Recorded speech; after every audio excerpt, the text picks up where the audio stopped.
Joining us now is Geo Martinez, and he has taken up that 66 kilogram spot for Team 10 Planet at CJI 2. When you saw the inaugural CJI go down, I knew that you were probably very excited to hear that CJI 2 would come back, and now you're officially a part of it. What was the reaction? I'm a sucker for team tournaments. I love team tournaments. They give me hype more than any other type of tournaments because you go in there with your brothers, your friends, and it's a different kind of vibe for sure. So just for CJI to already be a different kind of vibe mixed with, like the quintet style format, it's cool. Something different, unique, exciting. So of course I was hyped up about it and excited to see if I was going to be a part of it or not. And you mentioned that it's fun and even more intense sometimes going in with teammates, brothers. And for you, you've competed with your literal brother many times before, one of which was at Quintet 2 when we got one of the most iconic ways a quintet format could go down. Boogie goes out there, Heisem Rita has success, and then you immediately go out there and avenge your brother. What was the energy like in that moment? That's what's cool about those type of events, like the quintet format. You have a lot of different connections with your teammates, and all that comes out, all your emotions, your passion. It's my brother, and it just, you have that special connection with your brother. I do, at least, and when we compete together, that definitely comes out. And it's been like that since our battle days, from breakdancing, from b-boying. So it reminded me of a crew battle, when you battle with your crew against another crew. So that's essentially what it was. I'm battling with my crew, and you got to represent your crew and be down for your crew no matter what. The whole story behind it is cool, and you said it pretty well. But even before that, Richie had a match versus Sakuraba. Like, he ended up having a match against Sakuraba as well, and like there's a story with that match too, and like there's a bunch of different connections in like these quintet formats that are epic in a weird way, that like whoever think Richie, like me and Richie, looking up to all these legends in MMA like Sakuraba, and having Richie have a match against him in one of the quintets is like, and I love that about it. Just the stories that come out of it, it's always unique, and there's a bunch of us competing, so everybody has a unique story as well. And you guys had Eddie Bravo there in support as well. Is it going to be quite surreal for you guys that you've experienced these team events before, but this time there is $1 million payday attached? Who doesn't like money, right? Like we're lucky enough some of us are lucky enough to be able to train full time and make a living off of jiu-jitsu, but it's not easy. CJI, that's a big opportunity for anybody. We train super hard and try to spend our full time, our energy into this art. Sometimes a lot of people don't get anything in return, really. $1 million, like that was never something that was available in the past, and now it's real. Now it's realistic. It's not like just like, oh, there's gonna be $1 million grand prize tournaments. It's like, oh, it's really happening in jiu-jitsu. That makes everything more exciting, right? That makes you like, you're not just gonna kill yourself and go all out and put your body on the line for nothing. There's actually a grand prize that you can potentially win. Us grapplers, we love the experience. We love being part of a big event and getting the chance to compete against other awesome grapplers. That's a bonus on top of the money. That's another bonus. I mean, there's all these things that are cool for us that makes it interesting to want to compete and be a part of it. We get a lot of team events, and there's a lot of super teams that are built in different tournaments, but even in the original quintets, 10th Planet was always sticking to their 10th Planet team. And now there's an aspect of CJI 2 where a wild card could come into play. We also have the Misfits teams, which could end up taking, the Lone Rangers, but 10th Planet is still sticking with their team. So what does that say about the 10th Planet system and what Eddie is trying to do and stand for with this team? That's the type of culture that Eddie Bravo built. You know what I mean? It's a different type of culture. I don't see a lot of organizations that have the culture the 10th Planet has. A lot of people still say, oh, like, 10th Planet this and that. There's always going to be some kind of negative feedback and energy coming towards us, no matter what we do, no matter what we win. That's just 10th Planet. We're different, and we're gonna get different kind of energy. Sometimes it's positive energy, sometimes it's negative energy.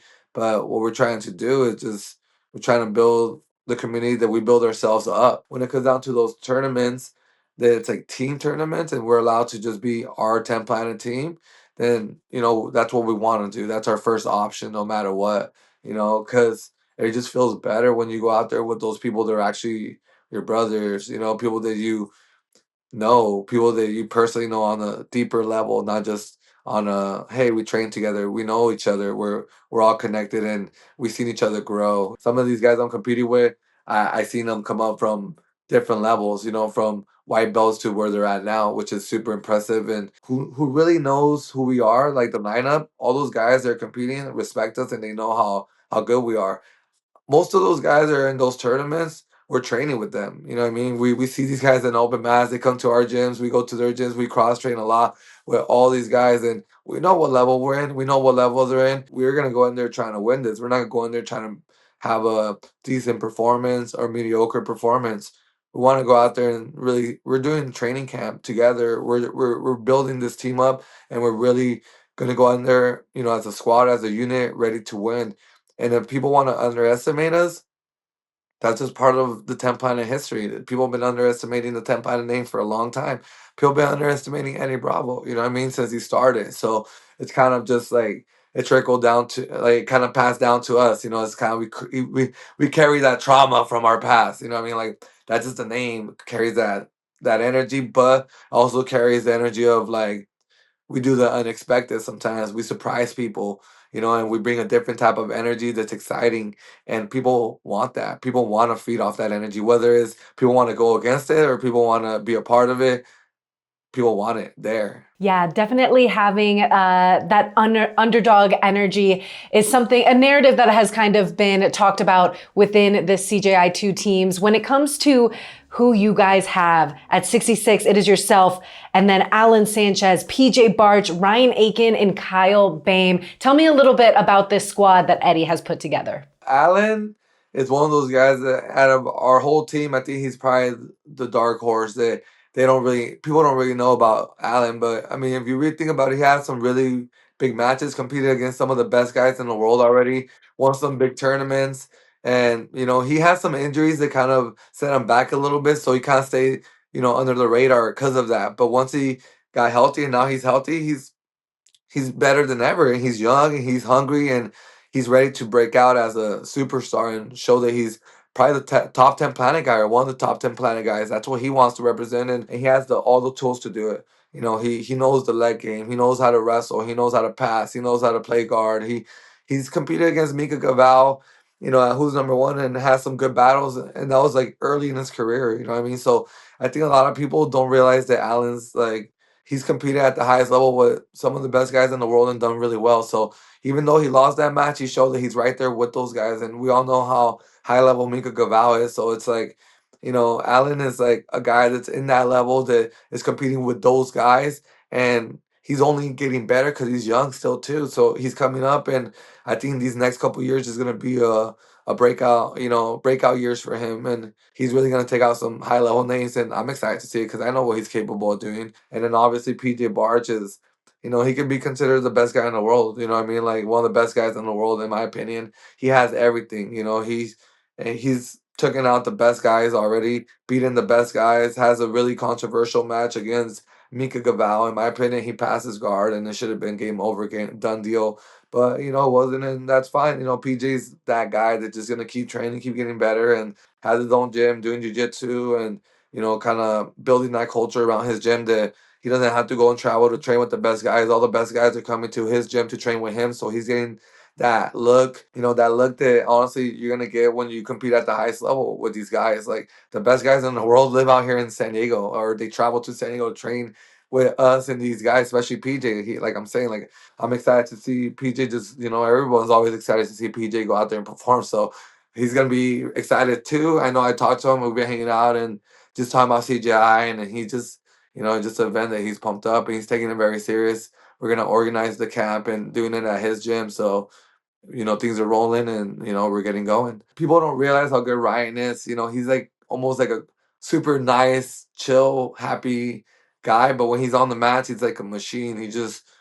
He's so good at listening and taking like for example, Sean Applegate is his coach, and I just love seeing that exchange they have with each other when he's competing, and Sean is just giving him, little nuggets here and there, giving him advice as he goes, and he's coachable in a weird way that like he's like the perfect guy. Just like his body is super strong, flexible. He understands leg locks. He can understand wrestling. For example, ADCC last year, right? He had a match against who's number one, ranked number one guy at the time, and he hooked him. This guy Ryan came in as a backup, and proved to everybody that he took out one of the number one ranked guys pretty easy, pretty smooth because he got into his world. There's not a lot of big guys that could play the game that Ryan could play, and it's really impressive and cool to see. And he's also, breaking through. So he's gonna be a guy that a lot of people they already fear. They're gonna see him across the mat, and they know the people that know they know. Ryan's that guy, and they're gonna see him and be like, "Damn, I got Ryan across from me. Like, this guy's gonna be tough." Ryan's kind of like nerdy and kind of like happy go lucky, and I feel like Kyle Bame is like kind of mysterious and dark and scary, to a lot of people on the mats.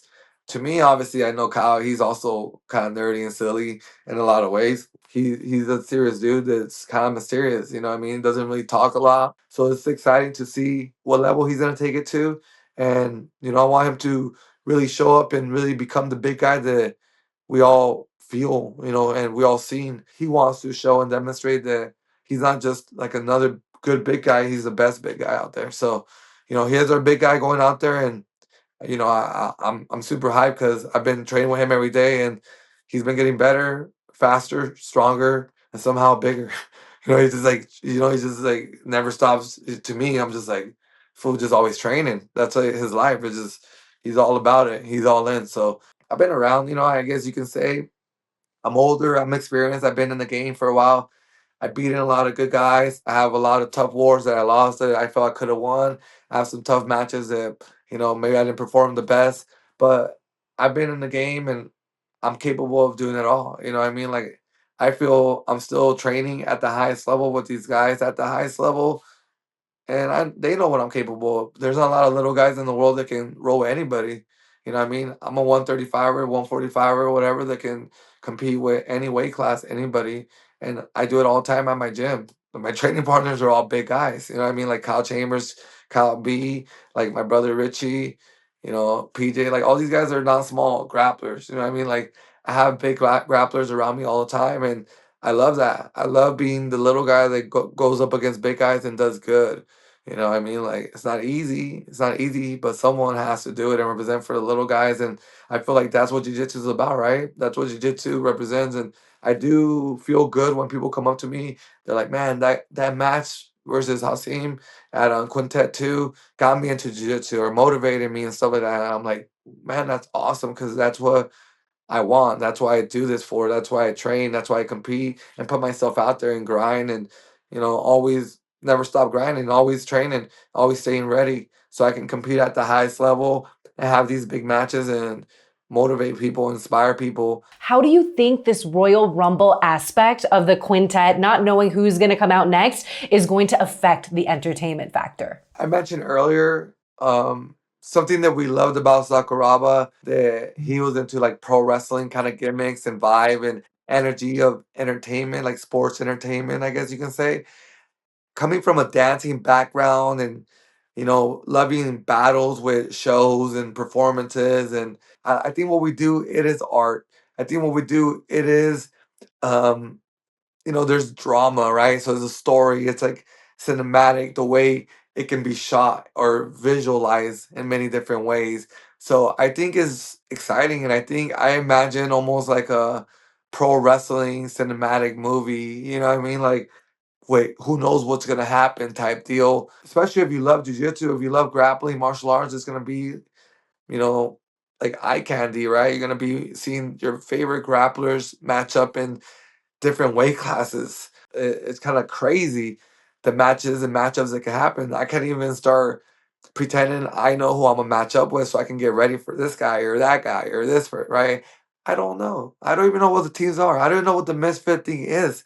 I don't even know, like there's a lot of unknown things that I don't even think Craig knows what the heck's going on. He's gonna be surprised. He's gonna surprise himself. Like to me, the unknown is cool. Last year CJI, when I saw I was just sitting back. I was like, I want to be a part of that. Watching it from the crowd looked really cool. It was fun, exciting. The event's cool for the athletes, but it's still unpredictable. So there's a lot to it. You know what I mean? And that's exciting. Yeah, last year we were on a mission to figure out who the best grapplers in the world were. And this time we want to answer whose is the best team. And 10 Planet has a really stacked roster to do it. So we cannot wait to see you in action, Geo. August 30th and 31st, that is Ultrazoid. And he is going to be representing Team 10 Please don't Planet. sleep.